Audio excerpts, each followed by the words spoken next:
আমাকে যদি বলে যে বাংলাদেশের শিক্ষা ব্যবস্থা আপনি কত নাম্বার দিবেন, আমি বলবো 5 দিব। মুখস্থ বিদ্যা, এই মুখস্থ বিদ্যা দিয়ে জীবনে কিচ্ছু হয় না।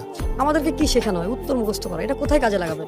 আপনাকে আমি যদি বলি যে বঙ্গবন্ধু কত সালে পৃথিবীতে এসেছে, কত সালে গিয়েছে, এটা আমার লাইফে কি ইম্প্যাক্ট ফেলে? কিচ্ছু হবে না, এইসব জেনে এই লাভ সাল হবে আমি না। মুখস্থ করে কি করব? রবীন্দ্রনাথ কত সালে কি করেছে, তার কয়টা বই আছে, ঘোড়া নাকি শেষের কবিতা, লাভ কি আমার জীবনে? প্রশ্ন করা শেখায় না। সে যদি ডাক্তার হতে চায়, আমি মনে করি তাকে 5 থেকেই সায়েন্স পড়ানো উচিত। সে এমন ভাবে ডাক্তার হোক যাতে সে প্রতিটা জিনিস বুঝতে পারে যে আমি কোথায় হিট করলে তার জীবনে। এই যে ডাক্তারের ভুল চিকিৎসার কারণে হাজার হাজার লাখ লাখ মানুষ মারা যায়, কারণ কি? মানুষ পড়া চোর। সে ডাক্তারি শিখতে যেও চুরি করছে, মুখস্থ বিদ্যা মুখস্থ করেছে, পড়ার জন্য উত্তর দিয়েছে, এখন মনে শেষ। থাকতেছে না। এখন আর মনে থাকতেছে না। কারণ সে যদি প্র্যাকটিক্যালি করতো। আচ্ছা আমাকে বলেন, এমবিবিএস করার পরে আবার ইন্টার্নি করতে হবে কেন? তার জীবন থেকে কতগুলো সময় নষ্ট হবে। তাহলে এমবিবিএস এ কি শিখাইলো তাকে?